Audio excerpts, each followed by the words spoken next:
Hey there, Weirdos. It's Thursday again. My name is Sarah, and I am joined by... I'm Mackenzie. I'm Chris. And this podcast is for Weirdos.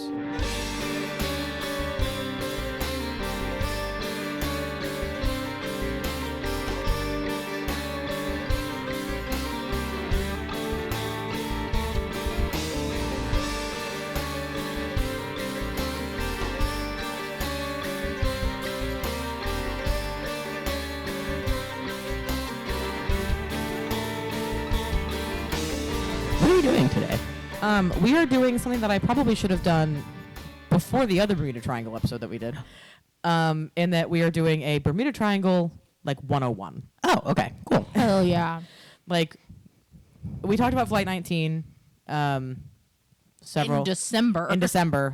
Which is it's a specific event. Yeah, it's a specific event that takes place in the Bermuda Triangle. Got It's it. kind of the one that put it on the map, even though Okay. there are things that happen before that. Okay. But it's kind of the So that's the known thing that it's known for. Yeah, it's one of the earliest, really well-known Bermuda Triangle cases. It's kind of when we start getting that name. Got and it. we start thinking of that area as a problem. area. So So my notes are broken down very much into a who, what, when, where, why kind of format. Beautiful. And each heading is whatever in all caps, as though I'm screaming at you. So the first section is, what is it? Lovely. I won't do that for all of them, but I Okay. did have to do it for the first one. The Bermuda Triangle is, believe it or not. Oh, actually, I'm stopping. Oh. What do you know about the Bermuda Triangle? I know the general area that it is. Okay. I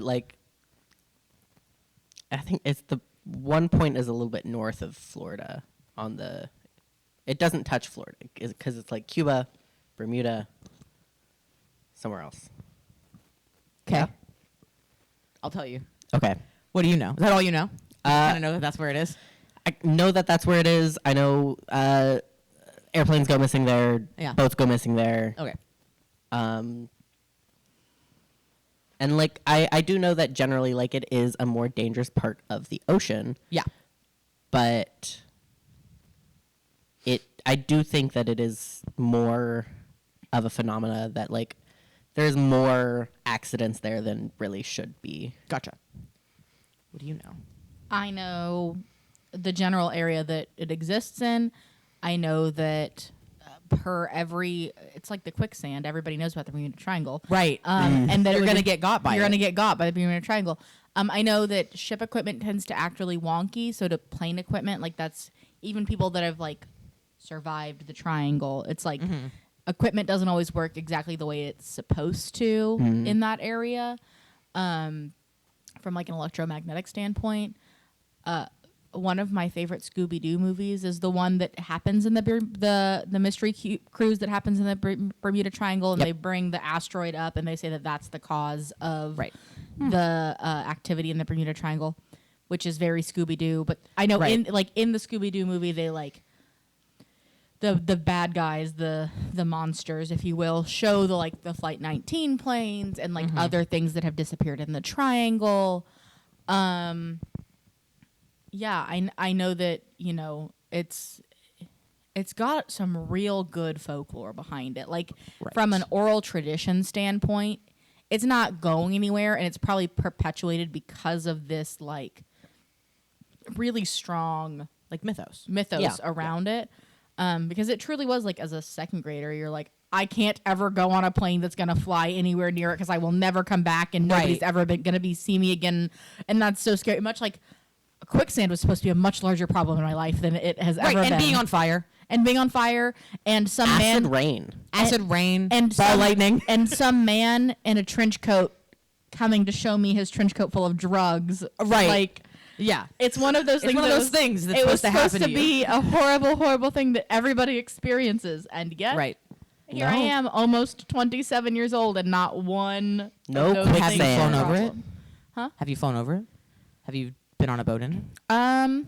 We did go on a cruise that went from Key West to Roatan and Nassau. We went into the Bahamas. Okay. So I think we skirted it. Maybe. Yeah. It depends on where exactly you And left then from in the Keys. I came up on the training ship. We came up from Puerto Rico to New Orleans. Maybe. But I was not. I don't do navigation on the training Right, ship, right, so right, I right, had no right, idea right. which direction we went. Right. Because once I'm on the tin can, You're there, just right? on the You tin can. don't know anything, right? I'm just on the. I'm on the boat that has. I'm just there. Right. I'm there to vibe. And then the last year was when I was on it. We came from Philadelphia down around Florida, so we would have Okay, missed it. so that maybe because we came around Florida into the Gulf, did you stay? babe. Well, like, because the question is if you stayed like close-ish to the Florida? coast, you might have gone through it. TBH, I don't. So remember. Mackenzie may or may not have been through the Bermuda Triangle thrice. If I have, it's all been very short. right, little chunks of time, and she survived all 3 times. So Wow. that's crazy. We're gonna say that I Good for you. have. We're gonna We're go gonna say ahead that she. I think at least that last one you probably did. Yeah, the because other 2 usually- is iffy because of. I don't think the one where you were from the Keys that was a cruise ship. to So I don't. Roatan. Yeah, I don't think that so. one did. Or not Roatan. It was like Nassau. Okay, but still, like But, that like, one that's is not- Yeah, yeah. that's going the wrong way. But yeah, that one I don't think you did, and the other one, Puerto Rico to New Orleans, you probably didn't. But the other one, the third one, The Philadelphia possibly, to yeah. Potentially. yeah. But yeah, that's kind of what I would say the mythos is probably more what I know than like actual. Right. I have never been the person that like got. I love you. I'm just not as into the like nitty gritty. I love folklore. Right. But unless it's like really, really like catches me, I'm Right. not.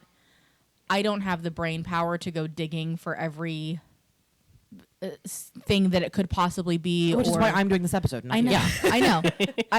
I think for a lot of folklore, each of us has one of those things where it's like, yeah, I believe this is a concept, but I'm Right. not. I don't have the energy to go deep dive Yeah. into every nugget of information. Yeah. That You're this like, I needs don't to need the have. details. This is a weird thing. Yeah, and I Right. know that. Oh, and I also know that there's similar, quote unquote, triangles Yeah. around the world. We talked about one with Fred Valentich's disappearance In Australia, yeah. In Australia. There's one in Alaska. there's one in Alaska. And- there's also the Bridgewater Triangle, which is inland. It's Yeah. not a Oh. water-based one. I know about that one as well. Which is one we may do a topic on as well. Yeah. I'd be interested. And then there's the Isn't there- Dragon Triangle over in Like China. East Asia. Yeah. Ooh.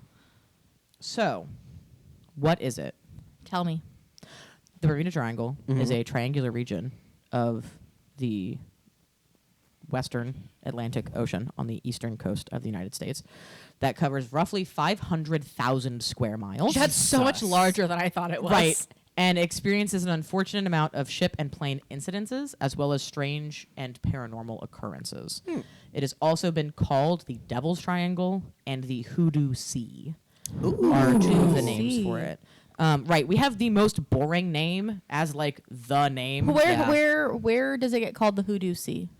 I got that from a Navy article about it. Huh. That's the only place that I found it. I was just curious if there was like a specific culture of Right. like if it's the Bermuda It's the Bermuda side. part of it that calls it that that. calls I it don't that. know. I got it from a so you know how in the Flight 19 episode I had a bunch of stuff like Yeah. from the Navy? Yeah, yeah. I was just like on Naval Air Station Fort Lauderdale's like Yeah. website and they were like, here's an article about it. Same. I found an article about the Bermuda Triangle Gotcha. on Nice. I don't remember which Navy website it was, but it's from the Navy. Some guy in the Navy wrote an article about it and he was like, it's also called this. And I was like, he would know. He's in the Navy. Yeah. Or he made it up. Regardless, it sounds cool. It sounds cool. What else is it? That's like the what, right? It Yeah. is this area of water. Where? Where exactly is it? The corners are loosely defined because it depends who you ask as where they put the corners. One of them is always in Bermuda, Yeah. hence the name. The other one is on the like northern edge of Puerto Rico. So not Cuba. It's Puerto Close. Rico. Close, yeah. And then the eastern coast of Florida, it's not really like said where. Yeah. Sometimes it's like Miami, sometimes it's Fort Lauderdale, sometimes it's somewhere between Miami and Fort Lauderdale, but it's somewhere on the eastern coast of Florida. Sometimes the point is considered like inland in like the middle of the very bottom of the peninsula of Florida. But there's no official specific point in Florida. Yeah. Just like there's no official spot in Puerto Rico that's like, this is the corner. Yeah. of the triangle. It's somewhere vaguely over there. Right. Which is why it's roughly 500,000 square miles, because we don't have the actual vertices. There's not set coordinate points. Right. We don't have the vertice points, so we can't calculate the area of a triangle. Yeah. There's no strict definition of boundaries, and many people can claim that it stretches further into the Atlantic Ocean, even past Bermuda and past Puerto Rico. One report from the BBC in 1997 said that it goes all the way to Ireland, so it's the entire Atlantic Ocean. Well, and that's just That seems That's dramatic. just the ocean. ocean dangerous. Right. For ours and most people's purposes, we're going to say that it's Bermuda, Puerto Rico, and Florida. Yeah. Roughly Florida, because that's Somewhere in Florida. the like most accepted definition. Florida. Florida. When is it? Yeah, when did it start? Tell me when. Allegedly. Allegedly. Always allegedly. On Christopher Columbus's initial voyage Okay. in Okay. 1492, Uh-huh. he and his crew saw unexplained blinding lights on the horizon. This was in a logbook. They also witnessed a ball of fire that flew towards the lead ship, and Columbus noted that his compass knocked off 2 degrees before correcting itself. So as early as 1492, We have weird written stuff record. has been going on in this area. With Equipment, with seeing weird things. Because again, this is the 1400s. It's not like they saw an oil rig Right. on the horizon and we're like, what's that? Because let me tell you, oil rigs look like UFOs when they come up over the horizon. Oh, 100%. When you're out at sea and it's 3 o'clock in the morning and you're standing watch. You're like, You're what going- the fuck is that? And you're like, oh, it's an oil rig. But because, the planet is round. Yep. And things come up over the horizon because it's round. And as they come up, you're just seeing those little lights, and then you see more and more and more of it. And then as you get closer, you're like, oh, it's an oil rig. But when they first appeared, you're like, what the fuck? This is 1492. They didn't have oil rigs. So they saw these very odd, bright lights on the horizon and this ball of fire. maybe a meteorological. Maybe a weird meteorological thing. Maybe it's ball lightning. Uncle Mike, I don't know if you listen to this podcast.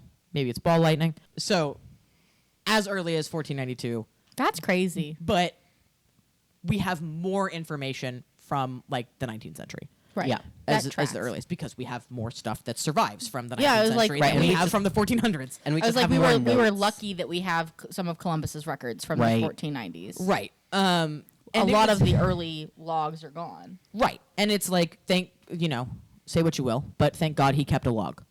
Oh, yeah. Like, I think you can say that regardless. about a lot of history. yeah. Right. Say what you will. Say what you will, At but least thank they God took they kept the notes. record. Yeah. At least they took notes. And yeah, like it was in the ship's log of like, saw this weird thing, blah, blah, blah, blah, blah. Right. And whatever. So it's been going on for a very, very long time. Kind of as long as we have written documentation from that area, Yeah. at sea, right? Because we don't, as far as I am able to find, have any documentation from indigenous people who were traveling about In the water in there. the water in that area. We don't have any written documentation from them. So the earliest documentation we have is from the Europeans who came over. Right. But what's going on? What happens there? What does happen Let there? me tell you. In Please tell me. general, ships and planes disappear at a higher frequency than elsewhere on the planet, which is very vague, but it Yeah. has to kind of be vague because this is a very broad, sweeping phenomenon. Uh-huh. Navigational equipment malfunctions also at a higher rate than it does in other Elsewhere. places. Compasses will spin uncontrollably. Altimeters, which are your altitude readers on airplanes, will completely break and turn off and not be able to tell you what your altitude is. And even timepieces, so your Like a clock, watch. your watch, will stop functioning in the area. And so all of those things rely on different mechanisms of function. So like a compass is a magnetic device. Clocks are going to be either a wound or electric function, and then altimeters are usually an electric function. But all three of those things, which are very different mechanisms, having a problem is very interesting. People also experience weird like time dilations and time warps where they either lose hours in what feels like a couple of seconds. So like they'll be flying or on a boat or whatever, and they'll look down and they'll go, "Oh, it's 2:58." And then they keep going, and then they look back down at their watch again and they're like, "It's 5 p.m." Huh? Or they travel hundreds of miles. Like they travel a long time in what should have taken a long time, like that. So usually when they lose time, they haven't traveled. Okay. It's like, I'm flying my airplane. I look down. I see Puerto Rico or whatever island, right? And then they look at their time and they're like, okay, it's this time. I'm going to make it to my destination at this time. Beep, boop, bop, I'm flying my plane. And they're still in the same spot, and they look down and it's 3 hours later, which is very abduction. Yeah. Right? We put you back where you were. Not at the right time. Yeah, we had you for 3 hours. And then the other version is like something just like beep, boop, like wormhole shit. Yeah. Because it's like, I'm going. How am I over Florida? Yeah. It's been 5 minutes, kind of thing. Yeah. We'll talk about specific instances of that when we talk about things that have happened. We have specific cases. Fun. Some of these are really short. I have like a line because there's not a ton of information about it because they're really old. Some of them I have a paragraph. Some of them I might do an episode of its own Okay. on Lovely. later. Super valid. So we're going to go through, it's kind of like every time I've done a lake monster where we're like, year, what happened? Great. Get ready. Got it. So 1800, Woo. The USS Pickering on course from Guadalupe to Delaware. Guadalupe, not the river. No. Guadalupe, a place in the Caribbean, and it's spelled different, and it's owned by the French, to Delaware. Freaking French. Yeah, was lost with 91 people on board. Oh, that's so Wow. many people. They have no idea what happened. Wow. It says possibly in a gale, but there's no record of what happened. It 'cause was 1800.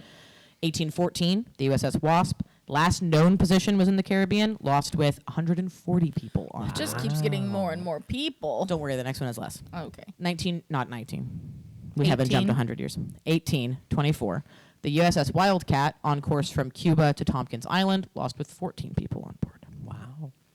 In 1840, we have the Rosalie found abandoned. So we know nothing, but we did find the ship. It was just empty. So very like ghost ship. Ghost ship. Ghost Yeah. ship. Call back to episode 5. Yeah, call back Crew's to gone. long time ago. This next one is kind of weird. Girl, we're in weird. Tell me. Right. 1881. Uh-huh. According to legend, so it's already weird. A sailing ship, the Ellen Austin, was Okay. found. Nope. The Ellen Austin found a derelict vessel and placed a crew to sail that derelict vessel into port. So they Got it. crewed a ghost ship. So they took some of their crew, put them on this ghost ship, and then both of them were sailing back home. Got it. Two versions of what happened to this other vessel are that the vessel was either lost in a storm or was found again without the crew on board. That's both horrifying. So options. either like they put crew on this ghost ship and then they try to sail it back, And then and the crew the Ellen disappeared Austin again. made it back, but this ship didn't. Or this ship was found again with that second crew gone. horrendous either way. The ship is Right. eating people. Right. That was not in my ghost ship episode that the ship was going to consume the soul. Is hungry. So there's this Okay, Monster guy. House. There's this guy named Lawrence David Cush. Okay. What a name. What a name. We don't like him. Good. Oh. Boo. Lawrence David Cush wrote a book called The Bermuda Triangle Mystery Solved. Oh. And so I don't like him Yeah. because he's wrong. Well, because the mystery it's not solved. You can't solve this mystery. It's not solvable. Well, what does he think he solved it with? He just thinks that it's not that nothing odd is going on. Oh. Well, that's just incorrect. Right. So he found no mention of this thing happening in newspapers at the time. Okay?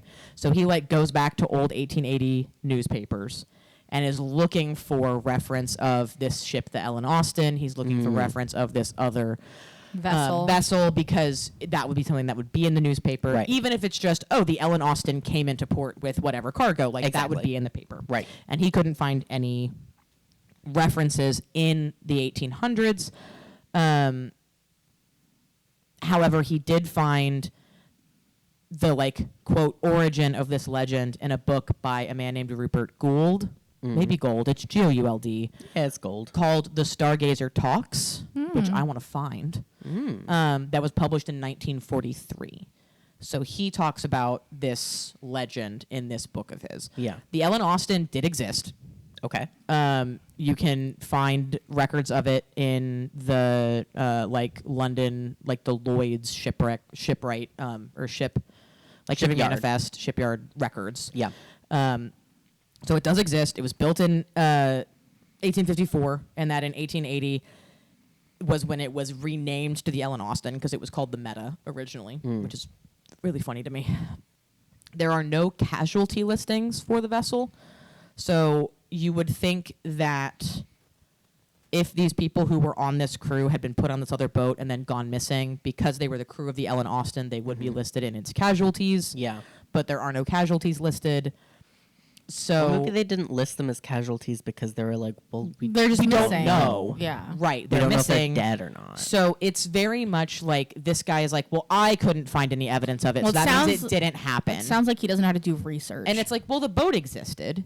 And Yeah. in 1880 is when it became the Ellen Austin. And then this happened in 1881. So it's entirely, in my opinion, it's entirely possible that this happened. And it just, the newspapers didn't survive. right. It's not Right. like we have every edition of every newspaper from 1881. In fact, we have not a lot of them. Yes. There's also another, there's a newspaper story about this legend, but it's from 1906. Okay. So it's a 1906 like retelling of this story, but it says that it took place in 1891, which could also just be the person in the 1900s doing a Mistyping. bad job of Researching. doing their research and not having access. So it's one of those like maybe this happened, maybe this didn't. Yeah. We know that the ship existed. We don't know the name of the other vessel in the Right. story, so it's entirely possible that nothing went weird or that something did go weird and Cush is just An asshole. not great at research and is like, because I couldn't find a newspaper about it, that means it didn't happen. Right. It's like, that's not That's not how that means. works, but I'm sure, bud. Okay, now we get to another really famous one. Okay. So 1918, the USS Cyclops. I know about this one. They mentioned this in the Scooby-Doo movie. yes. So the USS Cyclops was a Navy coal ship Yep. when it was made. It left. So there's a timeline here. Yeah, this one has a good like. Yeah, I have a paragraph about this. I might do a whole episode just on the Cyclops if I can find more information. We shall see.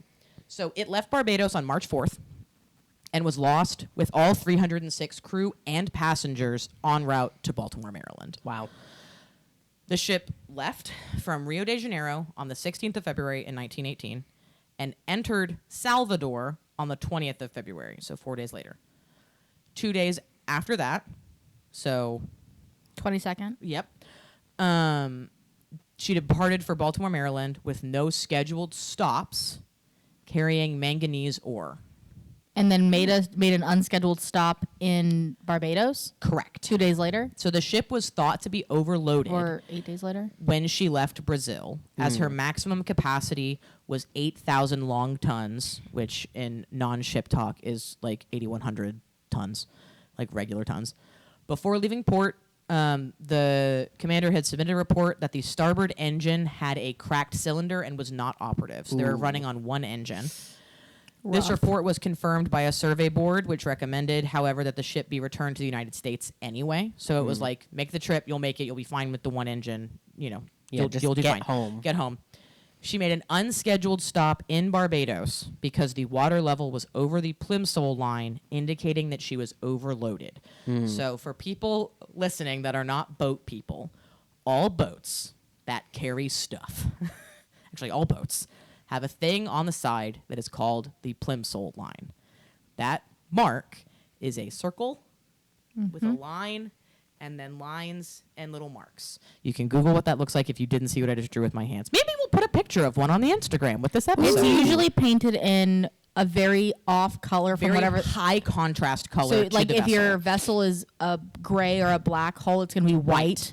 If you've got a white hole, it's going to be black or red or orange or something that's very high vis. It basically shows what your carrying capacity is. If the water level is completely over that, you are overloaded.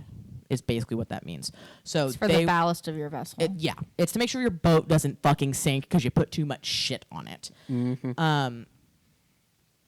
Remember, boats are all about water displacement. Right. And so they were worried that they were overloaded, so they stopped in Barbados to double check everything and make sure that the cargo hadn't shifted weirdly, whatever.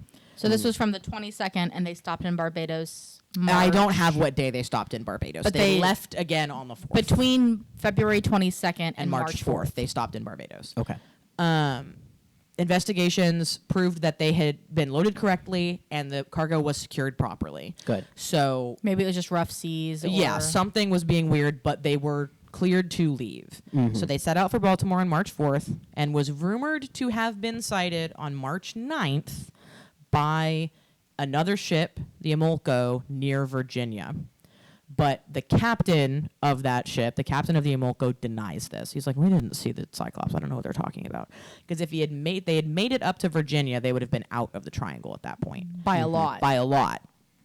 Cyclops was not due in Baltimore until March 13th. My Your birthday. birthday. And so it was unlikely to have been near Virginia on the 9th. No, because it should have still It would not have taken them 4 days to get from Virginia to Maryland. No, realistically, if they're on track 4 days from Maryland, they should be somewhere like South Carolina. Right. They should be much further south. Yeah. That location would have placed, by Virginia, would have placed her only a day out of Baltimore, not 4 days out. Yeah. So this sighting by this other ship is very odd if it happened, right? Weird if true. Regardless, she never arrived in Baltimore and no wreckage has ever been found. Crazy. And she was lost with 306 crew and passengers. Wow. This Which is we've talked about before. If you lose a ship and you lose a ship with more than a couple of people, where are the bodies going? You're going to find bodies. But also, like, regardless of any of that, this was a Navy vessel. They did a huge search for it. Mm-hmm. And it's very odd. What year was this again? 1918. 1918. It would have been right after World War I, so they would have, of course, been looking for especially a Navy vessel because we would have just ended a war. Right. Yeah. This is a naval vessel. Like, Yeah. it's a naval vessel carrying a lot of people and a lot of stuff. and a lot of Carrying stuff manganese ore. that they need for post-war shenanery. Yeah. And no, the ship has never been found. No wreckage has ever been found. Like, at all. That's crazy. Of the Cyclops. nuts. The Cyclops has been featured in a lot of pop culture as like the ghost ship in the Bermuda Triangle Yep. because it was Okay. such a big deal. It's one of the greatest non-war losses of our fleet. of naval personnel. So it's a big deal. It's a big deal. Yeah. So that's the Cyclops. Which again, I may do like an episode where I like dive in and do like a better like beat by beat, like I did with Flight 19. It just depends on how much more information I can find from it. Which it is Navy, so I probably can find a lot, like I did for Flight 19. Skipping forward a couple more years, 1921, January 31st. Now we're starting to get like months and days that things happen, not just years. The Carol A. Deering was a 5-masted schooner. I've heard of the Deering. I think I've heard of that one too. It was found aground and abandoned at Yes. Diamond Shoals near Cape Hatteras, North Carolina. I have heard of this vessel. And it had been in Bermuda, Bermuda. was where it was last. Like, it was in that area. So it's just very odd. It found abandoned. I think No knowing Carol why. Deering showed up in part of my research for Ghost ships. Probably. And it just wasn't because remember I had that big long list of all right. kinds And of that's different all vessels. I have, is that sentence. So yeah. 1925, December 1st, the SS Cotopaxi, which is a fun name for me to say. Cotopaxi is a fun word. Cotopaxi. They departed Charleston, South Carolina, bound for Havana, Cuba. Cuba. Which is not incorrect. It's not incorrect. It's just not how we say it. They radioed a distress call reporting that the ship was sinking. They had been at sea for 2 days, so they left Havana. in November. No, they left Charleston. They were headed for Havana. Okay. She was officially listed as overdue on the 31st of December. So I guess nobody went to check on her when That's she did her distress crazy. call and was sinking. In 1985, an unknown shipwreck was found off of St. Augustine, Florida. In 2020, it was identified as the remains of the SS Cotopaxi. Oh, cool. So we have found the Cotopaxi. And it could have just It been a wreck. Could have just been a regular wreck, but it's still very odd. Still odd. Because they, we don't know what happened. We don't know what's going on. It's interesting that almost 100 years later is when the remains were identified because it went missing in 1925 and was identified in 2020. I would be fascinated to know more about the archaeological site. Yeah, of like what they found. Yeah, what they found. That would be cool. Do forensic. Look at this. Be like, how did Sorry, it go I was around? reading my next note and I was like, what the fuck? I got confused by my What own language notes. did you write your notes in? Sarah. Yeah, look, I was like, what is this one? written I'm in just- Sarah. Yeah, I'm just bad at reading is what happened. 1941. So we're just pre-World War II. We're Cor- right into World War II. Correct. These two ships, I'm about to talk about I bumped my microphone. I'm about to talk about two different ships. How rude of you. Both of these boats are sister ships of the USS Cyclops. Oh, They're the same class. They were built at the same time. They're both also coal ships. Interesting. guess what? They went All missing. three of these fucking boats went missing in the fucking goddamn Bermuda Triangle. Jesus. Maybe you should, if you can't find more about the Cyclops, you should try to do Like all three of All them. three of yeah, them. as an episode. So it's these two are the Proteus and the Nereus. So these were all like Greek things. Yeah. So the Proteus was Monsters. lost with all 58 persons on board in heavy seas. They had departed St. Thomas in the Virgin Islands with a cargo of bauxite. It's either bauxite. Yeah, it's spelt like faux, but with a B at the beginning. So I'm going to say it's bauxite. Yeah. Yeah. Bauxite. Yeah, bauxite. With a cargo of bauxite on November 23rd. The Bauxite sounds funky. bauxite does sound weird. So again, laden in the Bermuda Triangle, one of these sister ships yeah. goes missing. The following month, the Nereus was lost with all 61 persons on board, also having departed St. Thomas with a cargo of bauxite on the 10th of December. So, like, very, very close together, these two ships both go missing. According to research by Rear Admiral George Van Ders of the United States Navy, who was familiar with this type of ship from his service in the Navy, the acidic coal cargo could seriously erode the support beams, making these quote, aging and poorly constructed colliers extremely vulnerable to breaking up in heavy seas. However, both of these ships were inspected before they left port. Both of them were deemed safe Yeah. to travel. And because of that, I don't buy that explanation. Yeah. Like, I agree that that's a thing. Like, coal and manganese and these other, like, caustic ores can break down the iron of a ship. Yeah. And can make the supporting frames weaker, which can cause structural failures of a vessel. I do not think that that's what happened in these three ships' cases because ships are inspected before they leave. Yeah. port. Yeah, like what people, if you're not a boat person, especially if you're carrying passengers or a specific, like, depending on your type of cargo, one, you're required to, like, for my job, you're required to pass by the Coast Guard, like an annual inspection, and if you fail at any point and you can't resolve it within a short amount of time, they will no-sail you. Right. So especially for something heavily structural, like the Kennedy operates on a boiler system. If our boilers were shot and we failed a COI on boilers, we're not going anywhere. Right. And these are naval vessels. And Navy these vessels are personal constantly or private or whatever. These are vessels that are being operated by the Navy. Yeah. anything done by the federal government gets inspected a lot. Right. And like in the Cyclops story, they had a problem with their engine. Their the commander on board reported it. It was inspected by a survey board in that port by the Navy, and they went, "You're good. We need to get the boat home to do repairs. You are safe to travel." Yeah. So like, I don't buy this. I think it's very, very odd that 3 ships of the same class, 2 of them within a month of each other, Yeah.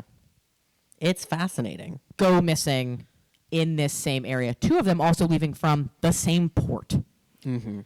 St. Thomas, it's a weird place. So that's just a really odd one to me, Mm-hmm. just personally. Yeah.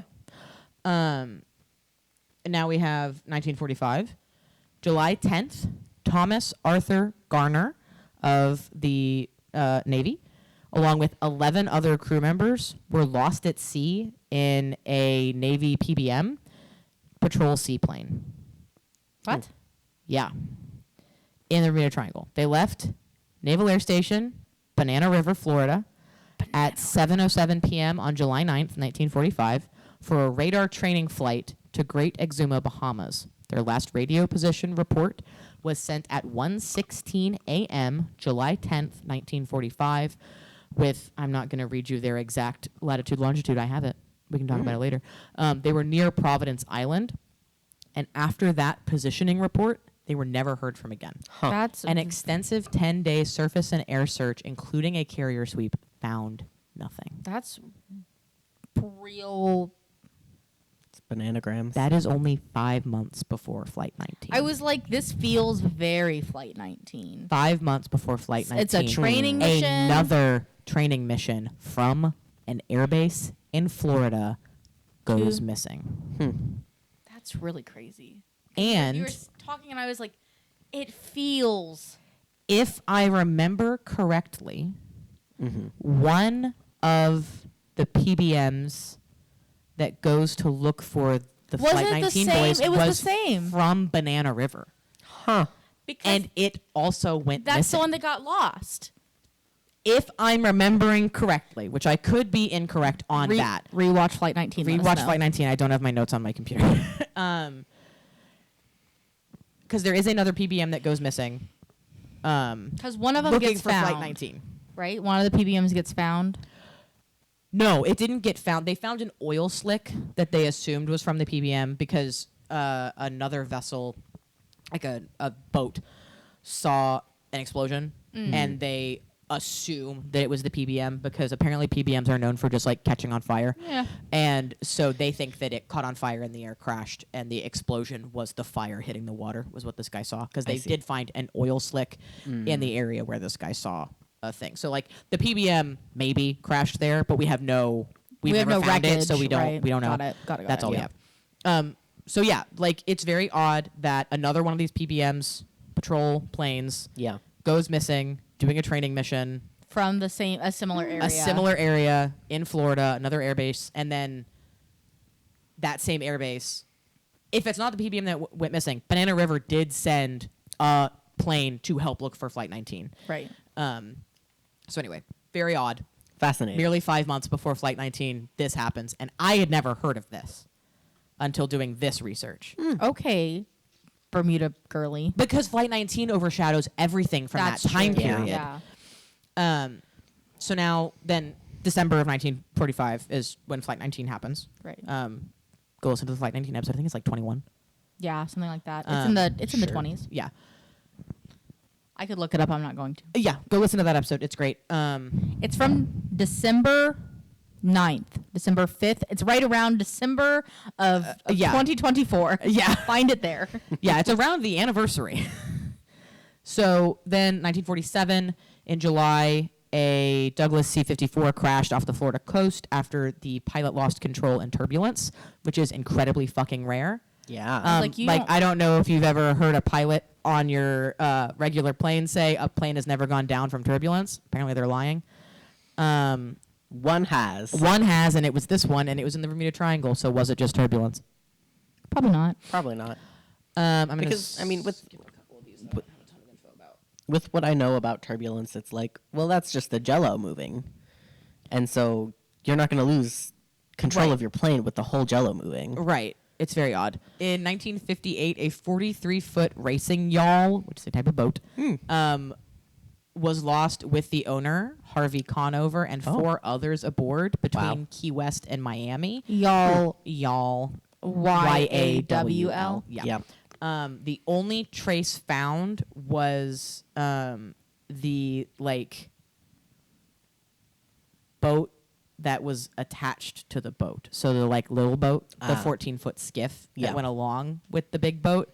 That was So the yacht only- gone. yeah, big boat gone, people gone, but we found the skiff somehow, That's horrifying. and it was found near Jupiter, Florida, which I did not know was a place, and didn't. that is a cool name. I didn't know it was a place either. Jupiter, odd Florida. that it was found by a planet named By a place named after Or a a planet.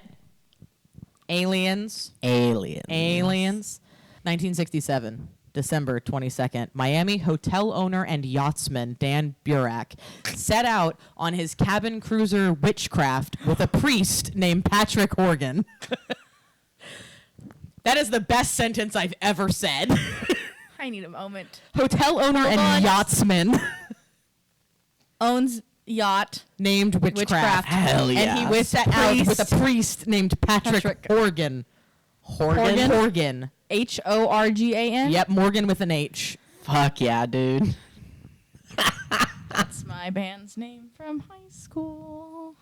Do you want to know why they were out on their yacht? Please tell me. Why? They went 1 mile offshore, Uh-huh. off of Miami, A whole mile. so that they could look at the Christmas lights that were visible on their boat. So they go a singular Singular nautical mile Yep. offshore and go poof. That night, Burek radioed a distress call to the Coast Guard, informing them that the boat's propeller had struck something underwater and that the vessel would need to be towed in. The Coast Guard requested that they send up a flare in roughly 20 minutes so that the boat could be located more easily. Again, this is it's nighttime. They're looking at Christmas lights. Yeah. This happened at night. The official who received the call reportedly later noted that Burek did not seem too concerned about his vessel. This was a boat that he had fitted with a special flotation device in the hull, meaning it probably wouldn't sink, according Yeah, to he him. was like, He was like, okay, "It's fine." the prop is down, but we're fine. Like, we're fine. We just hit something. Like we can't power ourselves in. When the Coast Guard arrived at the location from which he called, he, Horgan, and the Witchcraft were nowhere to be found. Over the following days, a search was conducted over hundreds of square miles of ocean, but the boat and its passengers were never found. Crazy. Like realistically, And this was in 67. This was recently enough. Yeah. like what's crazy about that too? 1 nautical mile offshore, you should be able to if it was daytime. And they you sent can, off a flare. you can see them from shore, and they sent a flare. Like that's what's crazy. You can see And the a vessel. the propeller broke. They shouldn't He be didn't say going they were- anywhere. He didn't say they were taking on water. He didn't say that they were sinking. This wasn't Right. This wasn't a A distress. This wasn't a full on SOS call. So it's just very odd. They were really close by. They were looking at Christmas lights. A priest was on board. The Lord wasn't there. Obviously not. It was the Same Devil's thing. Triangle. It was the Devil's Triangle. The Lord isn't there with them. He brought a priest to make sure you were safe. But Yeah. sorry, Didn't work. bud. Okay, 1969. This one is fucking weird. Tell Okay. me. August 4th, 1969. Ooh. There's a lighthouse. Why did I not put the name of this fucking lighthouse in here? Oh. Nerd. The Great Isaac Lighthouse. I Okay. found it. We're good. The Great Isaac Lighthouse Station was discovered to have been abandoned by its 2 keepers who were never found. Whoa. That's crazy. Right. This lighthouse was built in the 1800s. Okay? Uh-huh. It has been there since the 1800s, and it has survived. It's still there. You can still go to the Great Isaac Lighthouse on Great Isaac Island to this day. Uh-huh. People, scientists, cowards say that a hurricane is what caused the disappearance of these 2 lighthouse keepers. That's literally the keepers Okay. would not have left. Why would they leave the lighthouse, The lighthouse during is the a safest hurricane? place to be. That's where they need to be, in the lighthouse. They would not have left the lighthouse during a hurricane. You don't even leave your house. during This a hurricane. lighthouse was built in the 1800s and is still standing. It was built can for survive the hurricane.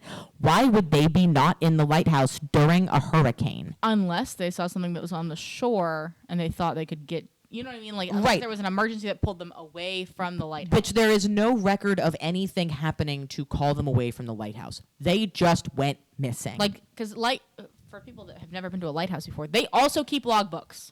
literally, they keep a log of what's going on. Poof. There's your song for the episode. They're gone. They never found. This is the quote from the article that I read about this, which annoys me. It says, many believers in the Bermuda Triangle claim that the keepers were 2 more victims lost to its mysterious forces. Yeah, because that's what fucking happened. Mm. And then it says, however, the hurricane record indicates that a hurricane was nearby the island, near enough to the island to cause dangerous weather. And it's like, right. And they would have been inside and not swept to sea. Right. Or They're if, lighthouse keepers. if they had been swept to sea, there would have been evidence. Right. Like, there would have been evidence of flooding in the Right. lighthouse or disarray or chaos. They were Exactly. just gone. No. I hate it. Okay, now we get a really fucking weird plain one. Ooh. 1970. Ooh, the 70s are here. Bruce Gernon, his father, Good name. and a friend all climbed into the little plane that Bruce and his father had been flying in the Bahamas for years. They are pilots. They have their personal private pilot's licenses. This is not a Fred Valentich situation. This is not a Fred Valentich situation. These are actually pilots. They own this plane.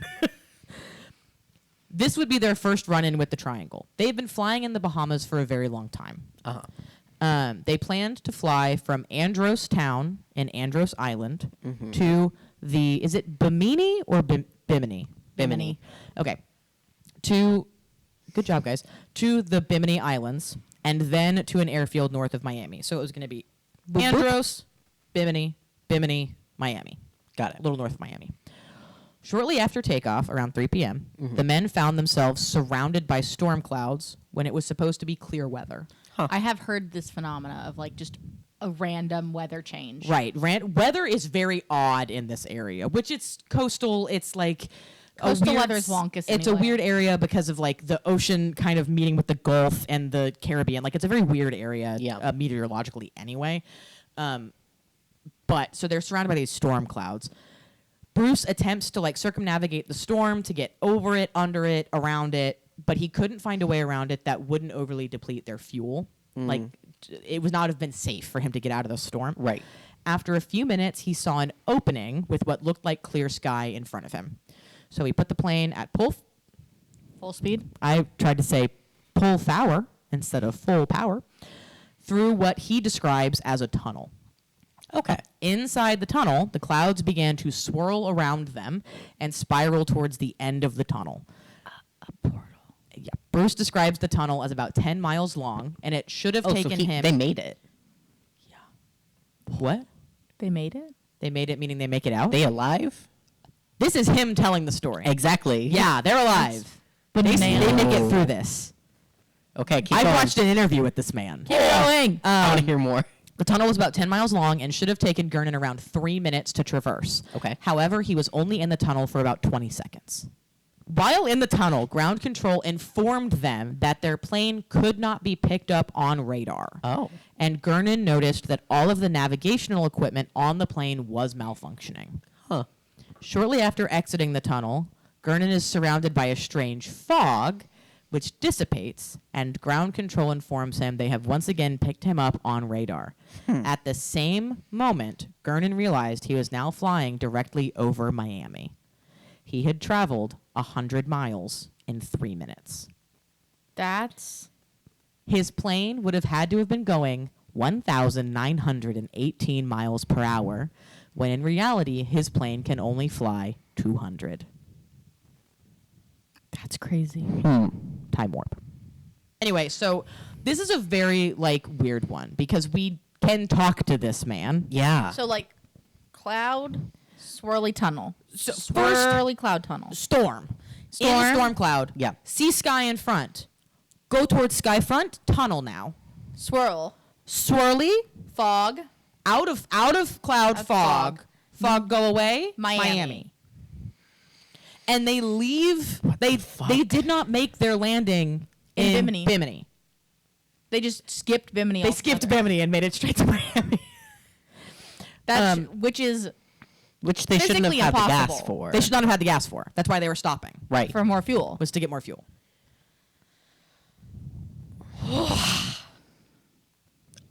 Odd. Yeah. It's just some odd shit. The next three are very, very like quick Boom, ones, boom, boom. but they're more recent, so I want to talk about Yeah, them. tell me about them. So I have one from 2015. Ooh. In late July, two 14-year-old boys. Oh, God. Austin. Children. Yeah, Austin Stefanos and Perry Cohen went on a fishing trip in their 19-foot boat.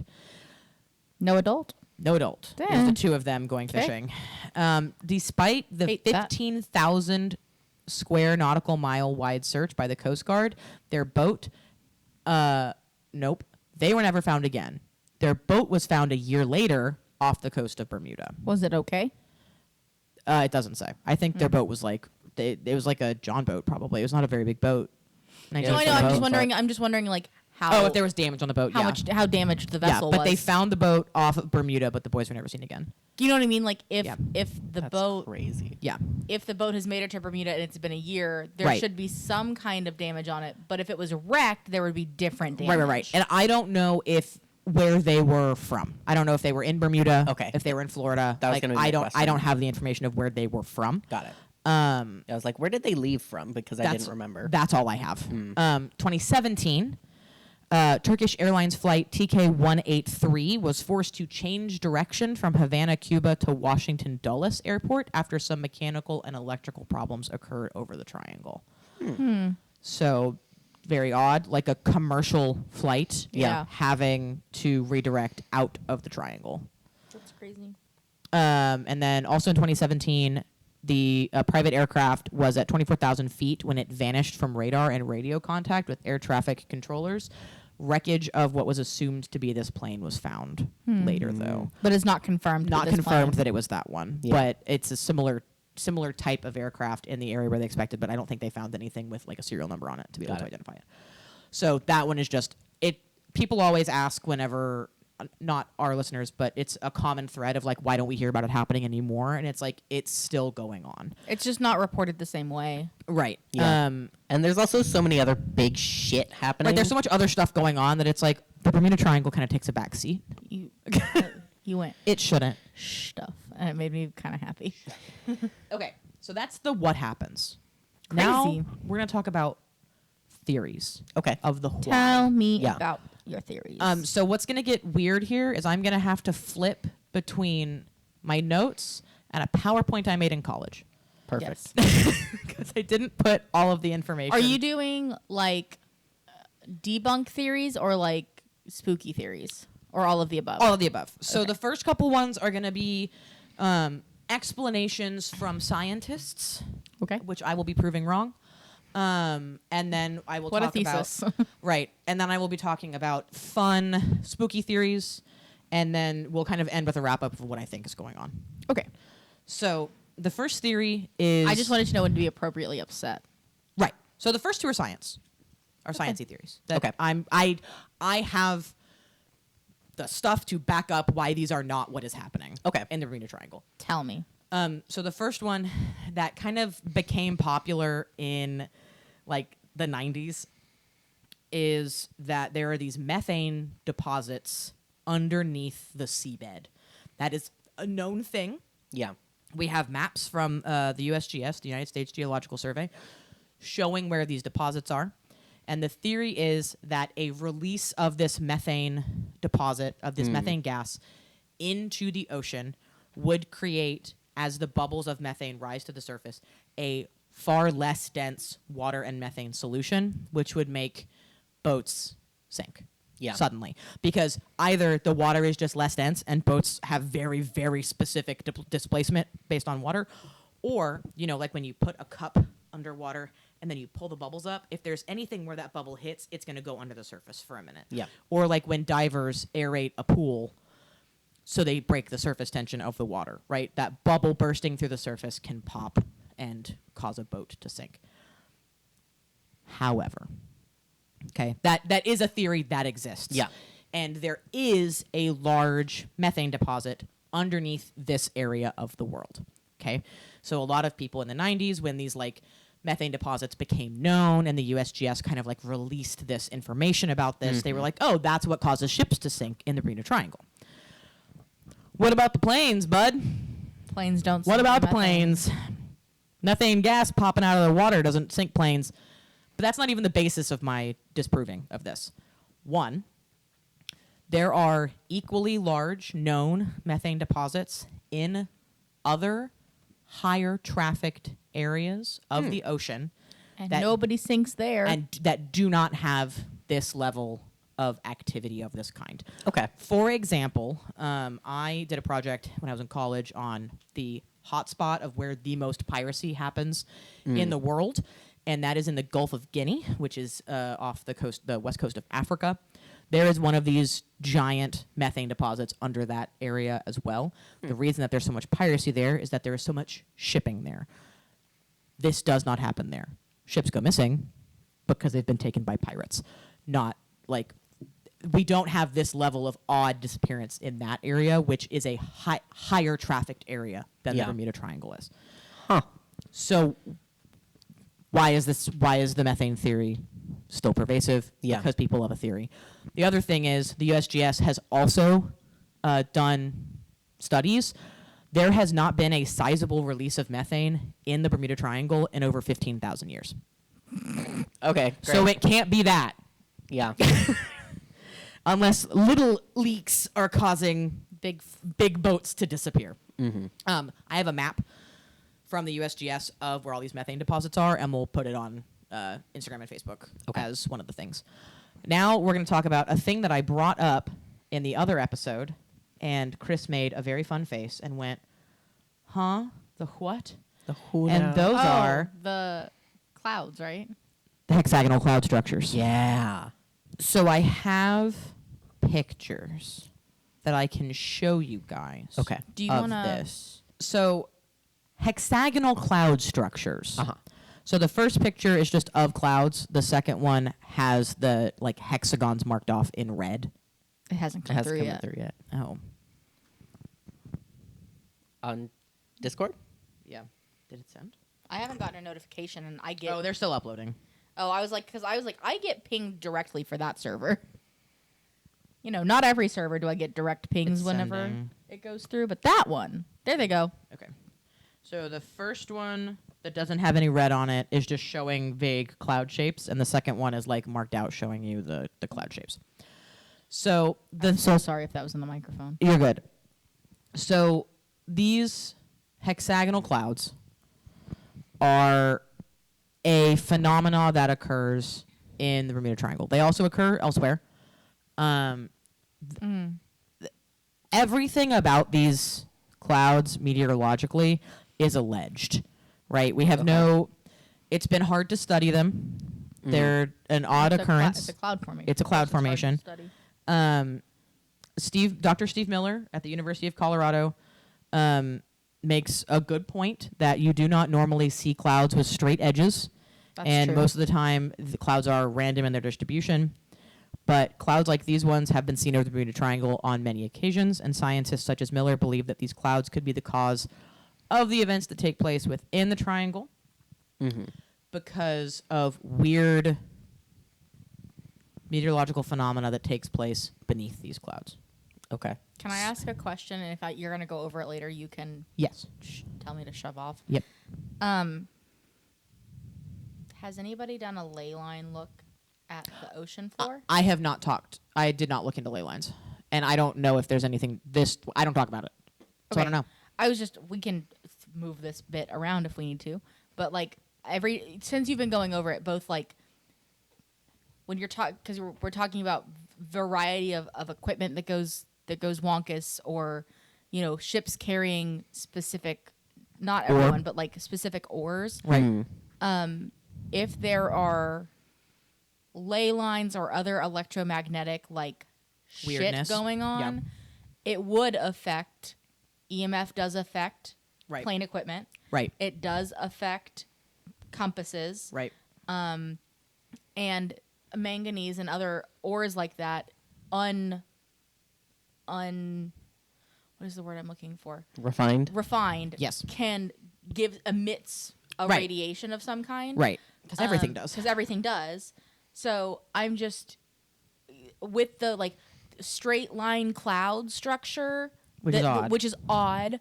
If there's an increased area of EMF due to ley lines or something else underneath in the tectonic plates Right. that surround this area, not saying that it is, but just Right. I wonder if that's something anybody has ever researched in regards to the activity in the triangle. I don't know. That's okay. I haven't ever looked into it. I was just it's been because of some of the other episodes we've done. No, it's like sitting in It's the a like, good, back it's a part good of my thought brain. process. It's a good place to think about, and it's something that if I do another Bermuda Triangle episode, because there is so much to dive into this. This is Right. genuinely like A very brief an overview. overview Yeah. of it. Maybe I'll look into that as I another just, topic. because Chris and I are looking at this picture, right? Mm-hmm. And some of the way that the structure of these clouds are, It was very odd. not only that, looks very similar to Chris's EMF episode when they were showing the way that like Oh, right. the waves come out. That we posted those pictures on socials, Right. But some of the way that this like kind of fans out looks very much like some of the EMF work that was done by Michael Faraday. And so it's just like once this picture popped up, it had already been kind of sitting in the back of my head as you were talking about like ships carrying manganese or other like metallic ores. Right. And then both electronic and magnetic based equipment being futzed with, and EMF is magic. Right. As Christopher lovingly explained to us in episode 3, EMF is magic. EMF is magic. It was just one of those things where I was like, if this is not going to be talked about, I've got to get this out of my body. Yeah, it's not a thing that I looked into, because most of the theories that we're talking about come straight from a project that I did in college. Right, And, yeah. I was like, these are the like basic super known And again, ones. Yeah, and this you're is a totally 101. doing This a is a 101 Yeah. overview. It's much, That's like the 200 level. Yeah. a la the way I do every cryptid. It's very Right, loose. yeah, this is my intro class. So what these hexagonal cloud structures allegedly do Okay. is produce air bombs. Air. Yeah. So let me get my quote here. I'm reading off of a PowerPoint that I made in 2017, so give me a minute. I have to find the actual quote. Hey, babe, that's almost a decade old. Yeah, it was when I took folklore with Kristen. I just wanted to see Christopher's face when I said that 2017 is almost 10 years ago. Yeah, it's 2 years away from 10 years ago. We're at 8 years. Hey, shut the fuck up. Yeah. Hey, Kristen, if you're listening to this episode, I'm literally reading the PowerPoint that I made for folklore. Hey, Kristen, if you're listening, please leave us a comment. I'd love to hear your opinion on our nonsense. Yeah. So they found similar cloud structures to this in the North Sea, and Okay. they used Which is another scary boat place. right for just weather reasons. Yeah. Yeah. And they used Just radar and scary. satellites to figure out what was going on beneath the strange clouds in the North Sea. Okay, so all of the science that has been done around these clouds was in the North Which Sea. is also a Got it. completely If- different climate. And everything else about the North Sea is way different than this area of the Bermuda It's Triangle. like you're talking about cold water, cold air, Different ocean. different Different ocean. And So- this area is warm water, warm air, higher humidity, Very different. different wind patterns. Right. So in the North Sea, Uh-huh. they discovered that the winds at sea level beneath these cloud structures were reaching 170 miles an hour, creating so-called air bombs capable of causing waves up to 45 feet in height. Uh-huh. No wonder the boats die in the North Sea. Right. Yeah. Meteorologist Randy Cervani said these types of hexagonal shapes over the ocean are, in essence, air bombs. They form microbursts, and they're blasts of air that come down out of the bottom of the cloud and then hit the ocean and create waves that can sometimes be massive in size. If that's the case, then we should have found plane wreckage. If it's a strong enough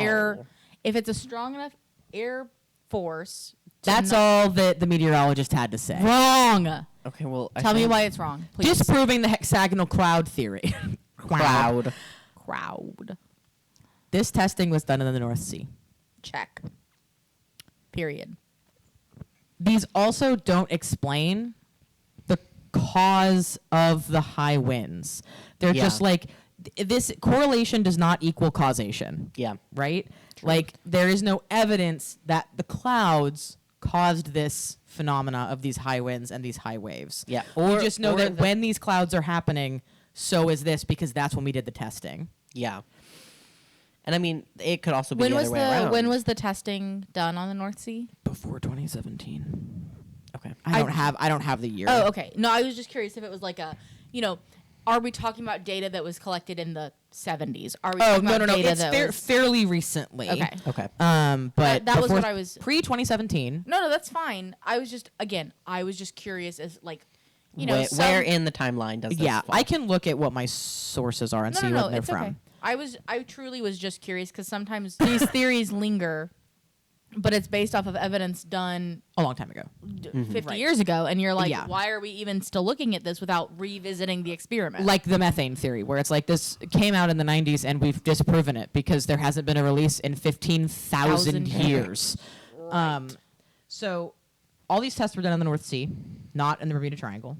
The pictures that we have are of the Bermuda Triangle. Okay. But they have yet to take readings of what is happening under these clouds. Well, then in it doesn't the Bermuda matter. Triangle. Also, the North Sea is inherently a dangerous area with an average wave height of 19 feet Yep. and an average wind speed of 40 miles an hour. Mm-hmm.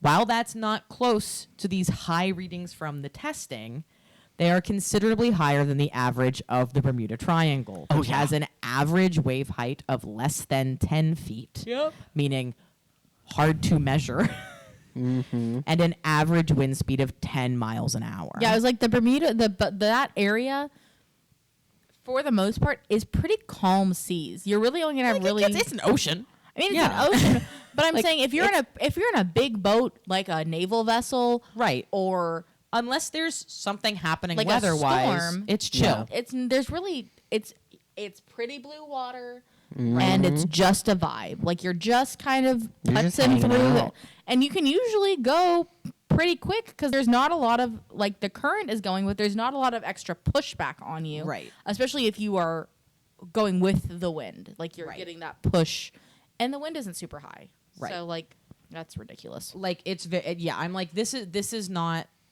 good science. Like the testing is not good science Bad to say science. like, oh, this is what happens in the Bermuda Triangle, because they did the testing in a completely different area that already has really high winds, high seas.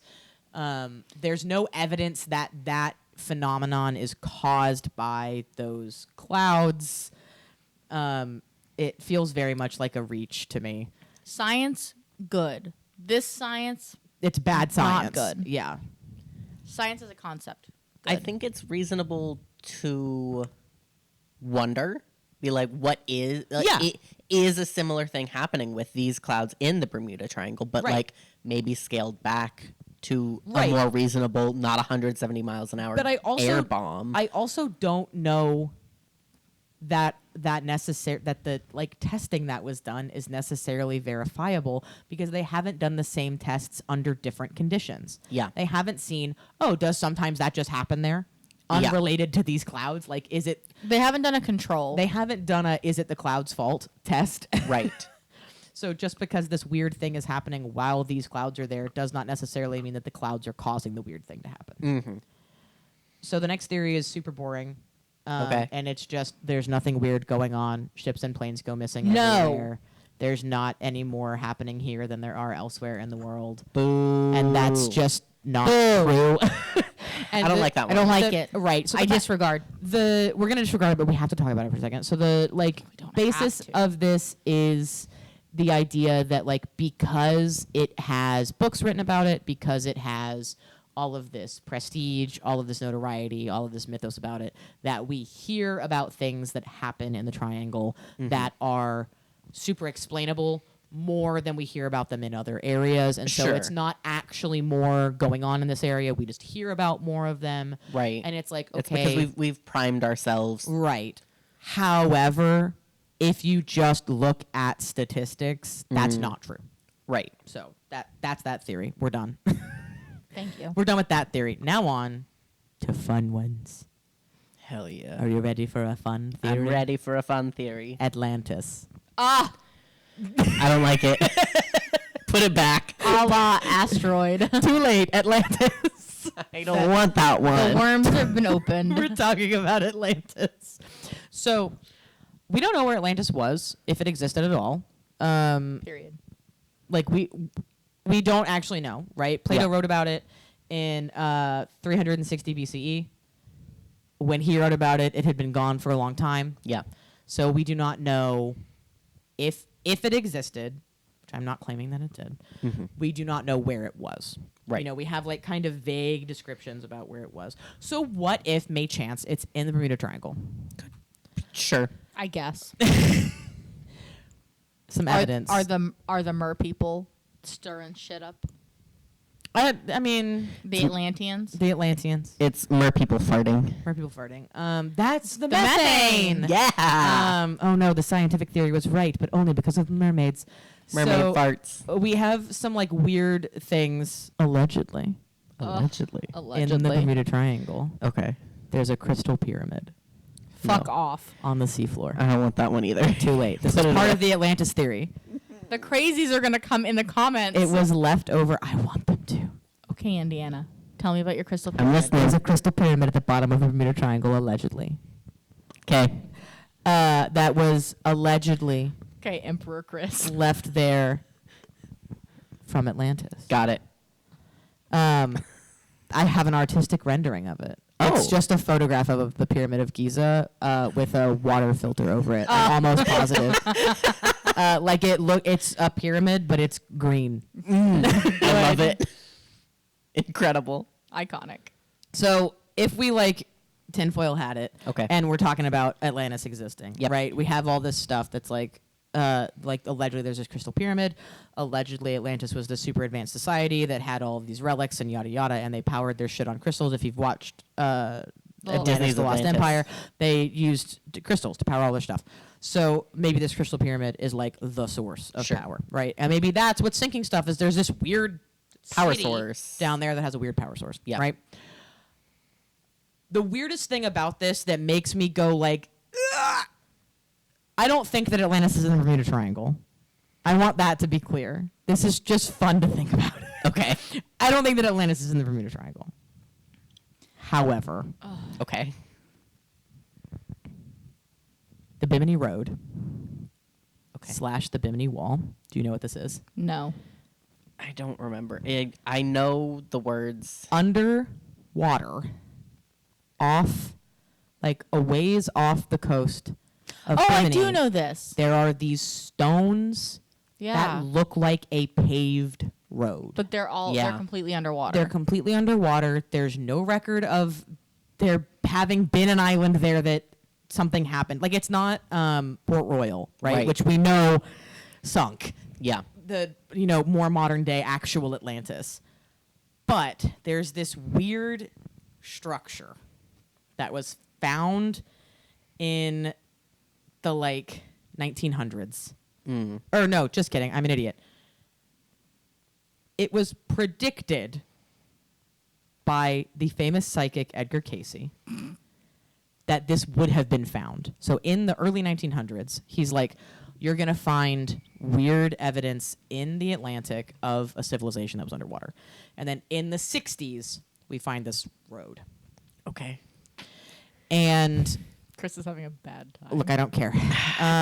Keep saying words. I'm This listening. structure Yep. underwater is hard to wrap your head around as being not man-made. Yeah. Like being a naturally Like being a naturally occurring stone just structure. stones underwater. And it's The Bimini Road? It's called the Bimini Road. I have a picture of it. Now, more recently, there has been debate about whether or not the water, like the currents in this area, could have shaped the rocks in this way. But it's very odd because it's not like there's a ton of rock. It's very sandy seabed.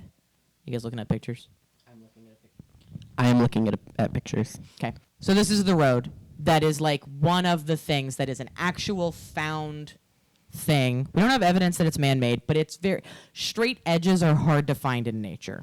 Yeah. Right. They don't not exist. Well, but there's so many things in nature that smooth out straight edges. Especially water. Especially in water. That's why On you get rocks. a lot of rounded, like column And shape. these is hard. rocks are like stone, gap, stone, gap, The way you would lay a stone, road. stone, gap. Like it's laid out like a road or a wall.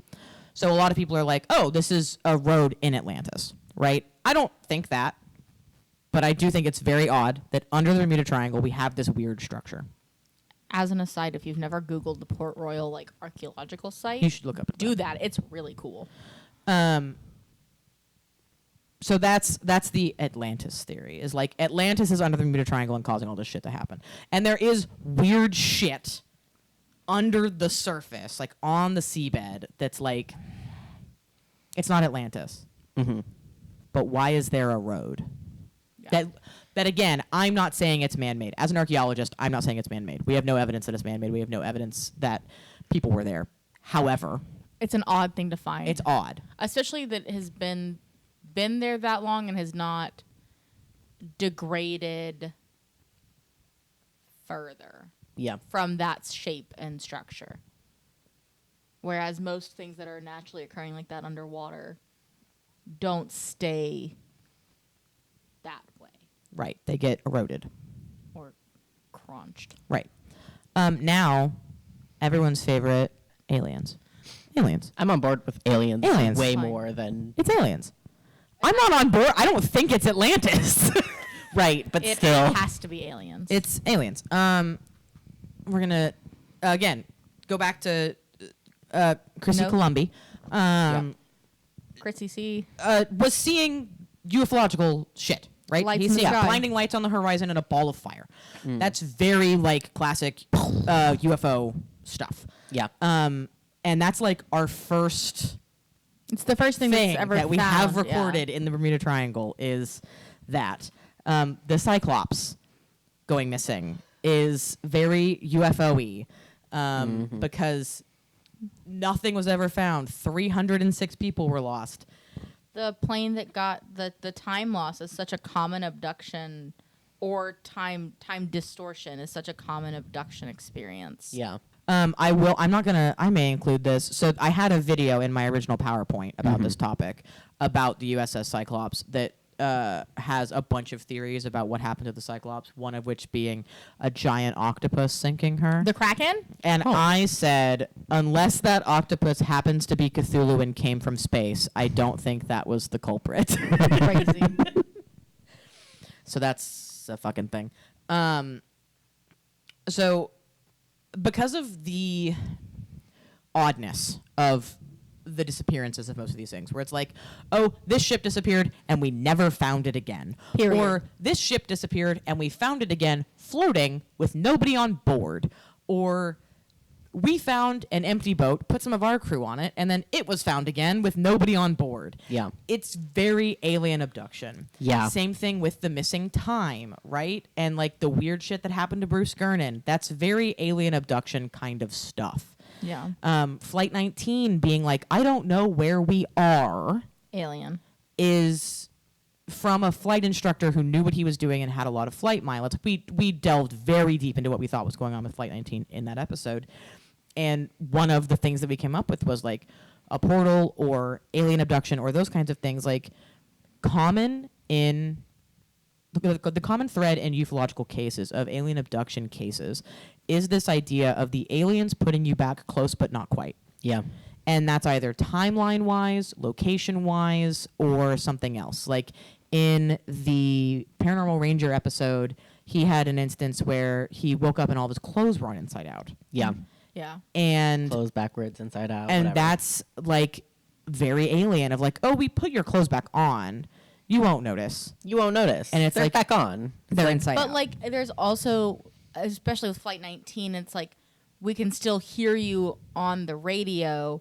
It's like that. There have been other abduction cases of that. Like, you're not so far out of range that we couldn't find you, but then we're gonna take you out of range. Right. And it's just that specific case is the one, because we have so much information about it, because we have the radio transcripts of Right. what happened, it very much feels like an abduction case because of the disorientation and the confusion. And I feel like because we have so much information about that case, while we have never found them, right?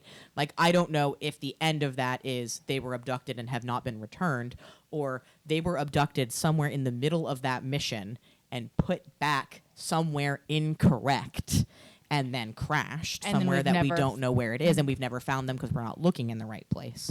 Either of those two things could be true. But the disorientation of suddenly the lead pilot not knowing where they are Yeah. very much feels UFO and Very. abduction to me.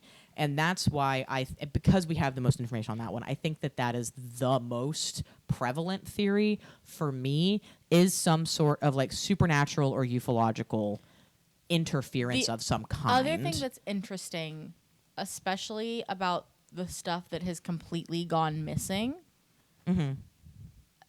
and the timing of that. Yeah. And this is gonna. My tinfoil hat is on. Yeah. So Okay. it's a little bit. This is very kind of conspiracy skeptic. I'm ready. The fact that the Cyclops and its sister ships, yeah. two different Navy plane missions, training flights from the similar area. A lot of what has gone missing in the Triangle is military class or military vessels of some kind. So whether it's a plane or a boat. Right. We have a The lot of fact- documented loss of United States naval equipment and people. And people. And if you think about the timeline of that versus the timeline of like Roswell and then into the like peak UFO sightings, and we're talking about if, you know, Flight 19 and the PBM going missing and all of that is in 1945, right after the end of World War II. Yeah. And then Roswell's 2 years later. And then Roswell is 2 years later. And then we go into the UFO boom. the UFO boom of the 50s and 60s. Yeah. And like They if were I know where you're going. you know what I mean? Like it's just You're going in that feels like it was It's like they were doing recon. They were figuring out what we have. it's like it's recon like- on it's like what it's like in the movies they say like in the Avengers movies it's like, hey, guess what? Thor goes, you've now proven to the rest of the supernatural world that you're ready for war. Right. It's Because like you've done X, Y, and Z, now you're ready. So this is like Right. are you ready for us yet? yeah. Here's the probe. Yeah. And we're gonna take your your military equipment Yeah. to see where you are. And ship. Can you meet us where we are technologically? It's like in and if not, we'll just keep waiting. Yeah. that happens in Star Trek Enterprise, which is the first timeline of the Star Trek show. The Vulcans made first contact with Earth because Earth had started to develop warp drive. And so it's like, oh, you're ready for alien contact now because you have the technology to like be able to go to the stars. We're going to come intervene and make sure that you don't do that too early. Well, and you also have to think alongside that same era, the space races started. Right. Like that's when we start getting like, you know, the end of World War II is when we start getting into space stuff. And so it's like, oh, at the end of World War crazy. II, we've also just dropped nuclear weapons two for the fucking first time. nuclear bombs. And Yeah. so, especially from an American perspective, with the UFO boom in the United States specifically, and with United States military equipment, It's all linked. it's all going together. Yep. Of like the aliens are, and I sound fucking nuts. The You al- don't. No, this It's is like this is a very A plus B equals C because it's like the Cyclops goes missing in 1918, just after World War One, right? we It's two had- sister ships go missing. right after the end of. Pull it back up. I'm pulling it back up. But like No, this. because it's like okay, the Cyclops goes missing right after our first massive world scale. Yeah. So war. the Cyclops goes missing in 1918, right after World War One. Yep. The Proteus and Nereus go missing in 1941. The end of 1941. which is the beginning of our entrance into World War II. Yeah. And then Flight 19 happens after the war. At the end, The war's over, and but we would have still been dealing with the fallout of but the it's nuclear still, weaponry. It's still just like, oh, the first thing is after this big global conflict, we're going to take the Cyclops. Great. Cool. Now we are at the beginning of another big global conflict. We're going to take these 2 boats that are related to that first boat that we took. Yeah. and then, Cool. The wars that you had this other big war and it's now over. We're going to take And- this PBM and then 5 months later, these and Avengers. also you've now introduced brand new heavy weaponry that the world has never seen before that you spent multiple years developing. Right. And 2 years after we take these planes, we're going to land at the place that you were testing that material. Yeah, Roswell. And they take, interestingly enough, they take the Cyclops, the Proteus, and the Nereus, which are carrying Manganese. ores and metal and stuff, and then they take a patrol boat and 5 bombing planes. Yep. In the Flight 19 and the incident right before Flight 19. So it is a very, if you didn't listen to Flight 19, Please do. listen to that episode, you know that I think it's aliens. I do genuinely think that there is something supernatural going on in the Bermuda Triangle. I think it's more than meteorological. I don't think that it's And maybe I do that's not where the think that flap we is. just like I said in Flight 19, I don't think we have an answer, and I don't think we will have an answer. No. But I think that distinction specifically of it's really odd that several of the biggest, weirdest, most unexplainable, and most devastating loss of life are directly related to the Navy. So Yeah. it is these are your this is your military, and we're checking. And then right after that, Roswell happened, which don't worry, We're going to have an episode on it. I will do Roswell. I think I have to read 17 books. 5 full-length books to be able to do Roswell's going to be a month-long it's going to be part extravaganza.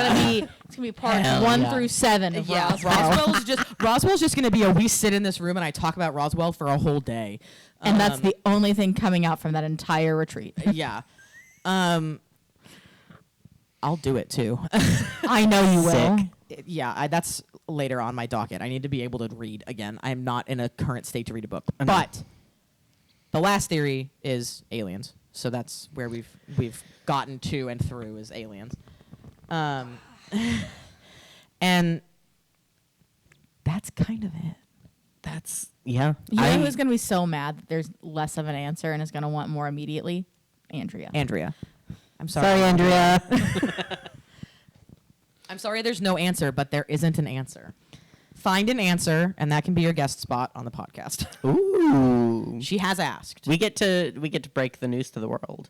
There is no, like you said, there is no answer. Yeah. And No. it's just mind-boggling. And I think realistically it could be a combination of a bunch of things. Yeah, Oh, yeah. Like of course human error is always a possibility. And a lot of these it could be. Like that could be what happened. Like Yeah. the 1800s ones, we don't know what happened. It could have been that it just went Fuck down it. in a weird storm. Right. Like I still think regardless of the cause of each individual incident, the fact that there are so many of those incidents in this area is Strange. interesting Yeah. and strange when the same amount of like recreational boating and flying happens all Everywhere. over the place And we don't have the that same kinds of things aren't happening in those other places. Yeah. Like the amount of idiots who don't know what they're doing on a boat in Galveston We should have way more loss of life. and than we do. don't have this level of like disappearances. Yeah.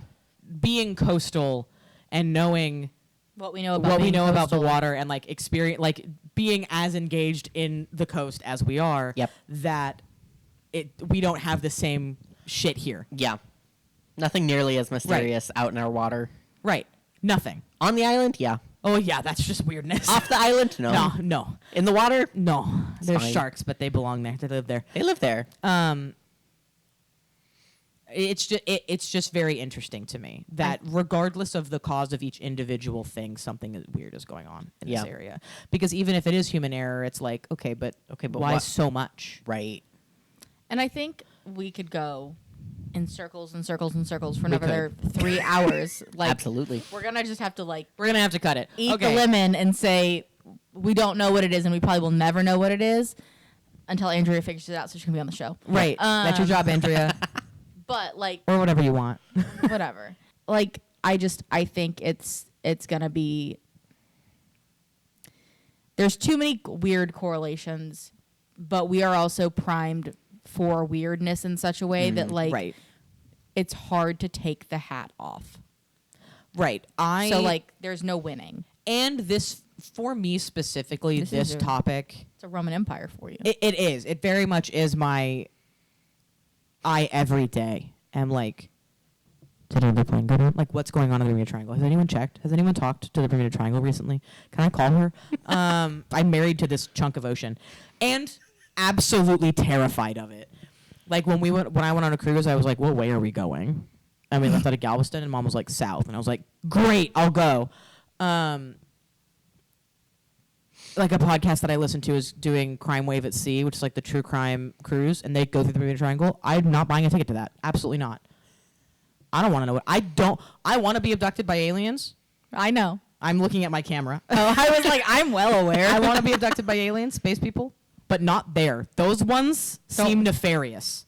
The rest of the space people, fine. Seem fine. Those ones, nefarious. It's the Florida people of space. It is. The Florida people of space, because those ones don't come back. That's the episode. The other that Florida people of space. Florida people of space. The other areas that have high abduction rates, they come back. Yeah. People come back. Nobody comes back from the triangle. I don't know if it's just because it's like, oh, we're taking them in machinery, and like putting the machinery back is really hard. Like putting the boat or the plane back and making sure that the plane is still flying is hard. Or I'm interrupting. Okay. So like we said, sometimes maybe your clothes turn inside out whenever they put your clothes back. Oh no.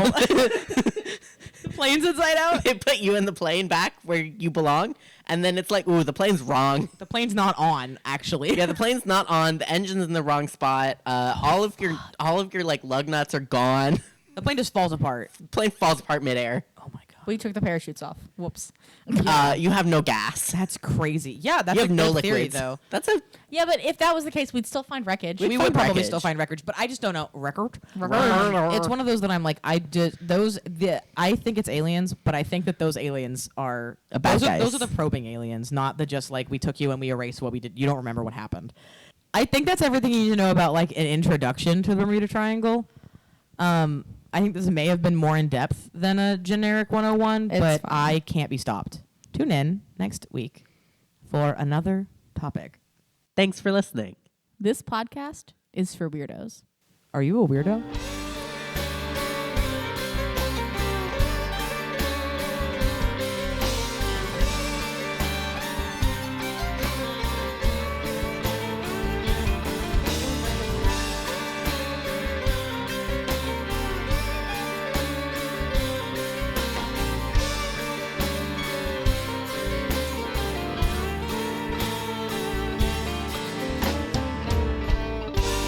Thursdays are for the phenomena.